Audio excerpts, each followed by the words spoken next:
Hi students, ഞാനിപ്പോൾ ഒരു പുതിയ അനാലിസിസ് ആയിട്ട് വന്നിരിക്കുകയാണ്. ലേറ്റസ്റ്റ് ആയിട്ട് ഞാൻ ചെയ്യാൻ ഉദ്ദേശിക്കുന്ന അനാലിസിസ് എന്ന് വെച്ച് കഴിഞ്ഞാൽ JEE റാങ്ക് വഴിയുള്ള അലോട്ട്മെൻറ്റിൽ ടോപ്പ് NITസിനും ആൻഡ് SPSസിലേക്ക് വേണ്ടിയിട്ടാണ് അങ്ങനെ നടത്തുന്നത് ജോസ വഴി.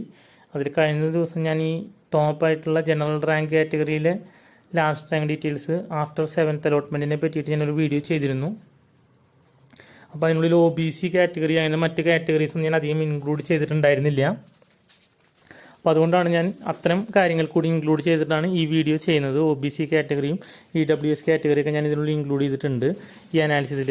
അപ്പോൾ JEEയുടെ ഒരു പ്രത്യേകത എന്താണെന്ന് വെച്ച് കഴിഞ്ഞാൽ കാറ്റഗറി റാങ്ക് എന്ന് പറഞ്ഞിട്ടൊരു റാങ്ക് വേറെ ഒരു പബ്ലിഷ് ചെയ്തിട്ട് അതിൻ്റെ ബേസിലായിരിക്കും നിങ്ങൾക്ക് റിസർവേഷൻ കോട്ടയിലേക്കുള്ള അലോട്ട്മെൻറ്റ് നടക്കുന്നത്. പക്ഷെ കേരളത്തിൽ കീമിൽ അങ്ങനെയല്ല, ജനറൽ റാങ്ക് വെച്ചിട്ട് തന്നെയാണ് റിസർവേഷൻ റാങ്കിലും അലോട്ട്മെൻറ്റും നടത്തുന്നത്.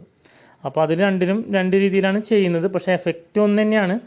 എന്നാലും നിങ്ങൾക്കത് അനലൈസ് ചെയ്യുമ്പോൾ മനസ്സിലാവും. കാരണം വെച്ചാൽ ഇതിൽ വളരെ ലോ റാങ്ക് കിട്ടിയിട്ടുള്ള കുട്ടികൾക്കായിരിക്കും റിസർവേഷനിൽ JEEയിൽ അലോട്ട്മെൻറ്റ് കിട്ടിയിട്ടുണ്ടാവുക. എന്ന് വെച്ച് കഴിഞ്ഞാൽ കീമിൽ ഹൈ റാങ്കുള്ള കിട്ടിയിട്ടുള്ള കുട്ടികൾക്കായിരിക്കും റിസർവേഷൻ കാറ്റഗറിയിൽ അഡ്മിഷൻ കിട്ടിയിട്ടുണ്ടാവും. അത് കാരണം വെച്ച് കഴിഞ്ഞാൽ ആ ഹൈ റാങ്ക് എന്ന് പറയുന്നത് ജനറൽ റാങ്കാണ്. ഈ ലോ റാങ്ക് JEEയിൽ പറയുന്ന ഈ ലോ റാങ്ക് എന്ന് പറയുന്നത് കാറ്റഗറി റാങ്കാണ്. അതൊന്ന് ക്ലാരിറ്റി വരുത്തി എന്നുള്ള ഒരുപാട് പേർക്ക് അതിനെപ്പറ്റി ഡൗട്ട് ഉണ്ട്. ഓക്കെ, അപ്പോൾ നമുക്ക് NIT കാലിക്കറ്റിൻ്റെ കാര്യത്തിന് എടുക്കാം. 7th അലോട്ട്മെൻറ്റ് കഴിഞ്ഞപ്പോൾ ഉള്ള കാര്യങ്ങളാണ് പറയുന്നത്. 1362 വരെയാണ് അതർ സ്റ്റേറ്റ് പോയിട്ടുള്ളത്. ഹോം സ്റ്റേറ്റ് ആകുമ്പോൾ നമുക്ക് വന്നിട്ടുള്ളത് 1668 ആണ്. അന്നേരം OBC റാങ്ക് 693 വരെ കിട്ടിയിട്ടുണ്ട്. EWS റാങ്ക് 333 വരെ കിട്ടിയിട്ടുണ്ട് ഹോം സ്റ്റേറ്റുകാർക്ക്. NIT ട്രിച്ചി ആകുമ്പോൾ നമ്മൾ നോക്കേണ്ടത് അതർ സ്റ്റേറ്റിലാണ്. അതർ സ്റ്റേറ്റ് 1075 ആണ് ജനറൽ വന്നിട്ടുള്ളത്. OBC റാങ്ക് 652, അതുപോലെ EWS റാങ്ക് 158 വരെ. NIT റൂർക്കിയിൽ നോക്കിക്കഴിഞ്ഞാൽ OBC റാങ്ക് 997ഉം EWS റാങ്ക് 318 വരെയാണ് അതർ സ്റ്റേറ്റ് പോയിട്ടുള്ളത്. വിശ്വേശ്വരയ്യ ടെക്നോളജി നാഗ്പൂരിൽ പോയിട്ടുള്ളത് OBC റാങ്ക് 1610 വരെ പോയിട്ടുണ്ട് അതർ സ്റ്റേറ്റ്സിൻ്റെ. അതുപോലെ തന്നെ EWS റാങ്ക് 633. അപ്പോൾ മാളവ്യ NIT ജയ്പൂരാണെങ്കിൽ നമ്മൾ അതർ സ്റ്റേറ്റിൽ നോക്കുകയാണെങ്കിൽ 2475 ആണ്.